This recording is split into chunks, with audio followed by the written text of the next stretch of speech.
So hello guys, Mundo ko Vlogs nga pala. So ngayon guys, mag-unwrapping tayo ng ating mga in-order para sa ating bike. So ito ay bike repair kit. So pang ano to guys, pang bukas ng hubs, ng ano. Mura lang to, nasa magkano to? 137 lang to lahat guys. So kung ilagay ko sa yung link sa ano, ibig sabihin okay siya. Kung gusto niyo bumili.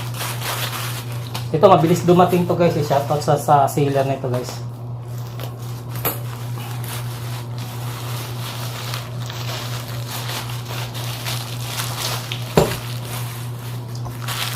Ayan.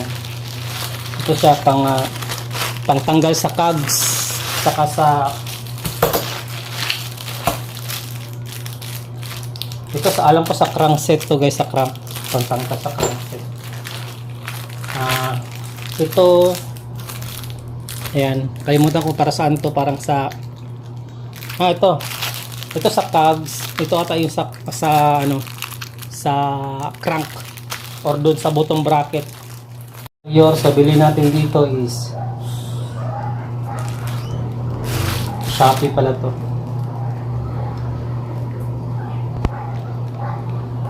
Mura lang to guys, nasa 99 lang isa nito. Pang ano ko kasi to guys, pang spare. Kasi pag mag solo ride tayo, kailangan talaga natin to.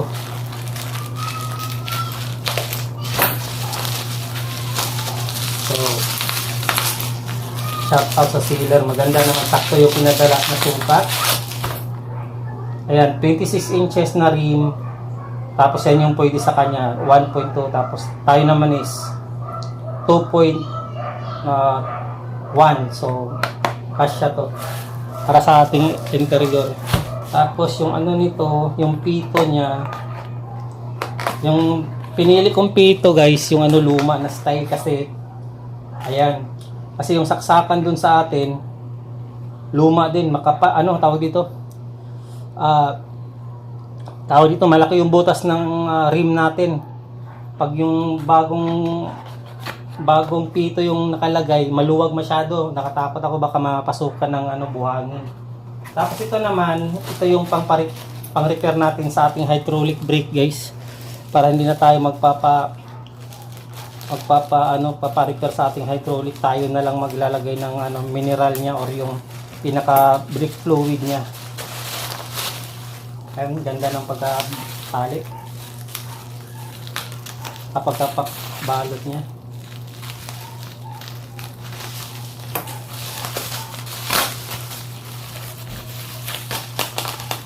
Galing parang mukhang maganda to guys.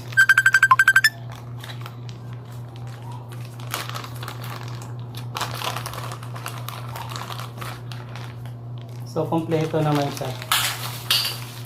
Ano ba isa?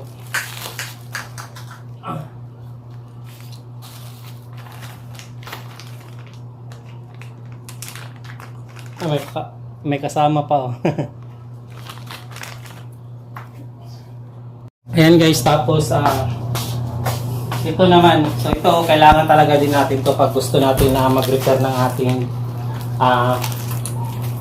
ating bike. Ang bili po natin dito is 415 kasama na yung shipping, kasi alam ko nasa 350 lang to guys.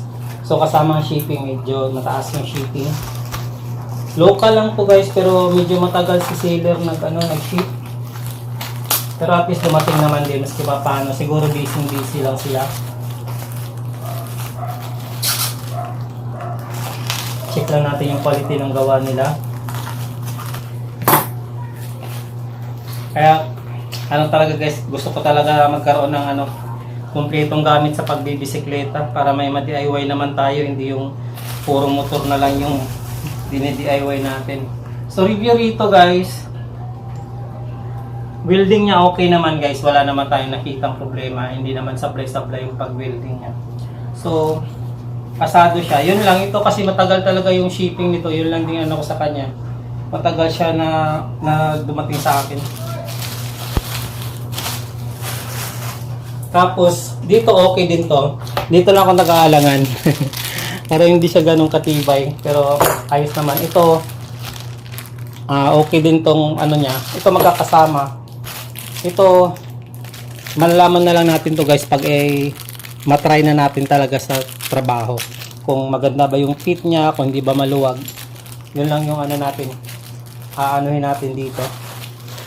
Tapos dito, solido din. Maganda rin. Maganda rin tong hydraulic, pang bleed. Ang hydraulic kompleto din siya sa gamit sa loob guys. So, marami pa tayong kailangan orderin, kailangan anuhin ng mga gamit.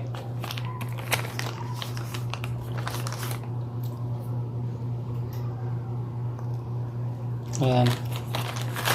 Ayan, maraming salamat sa panonood. Sana antabay kayo sa aking channel guys. Mag-umpisa na tayo siguro next week mag-repair ng mga bisikleta. Susubok na tayo mag-repair para hindi naman tayo puro motor na lang sa ating pagdi-DIY. Yan, maraming salamat sa panonood. Bundok Vlogs nga pala. Paalam, God bless, bye-bye.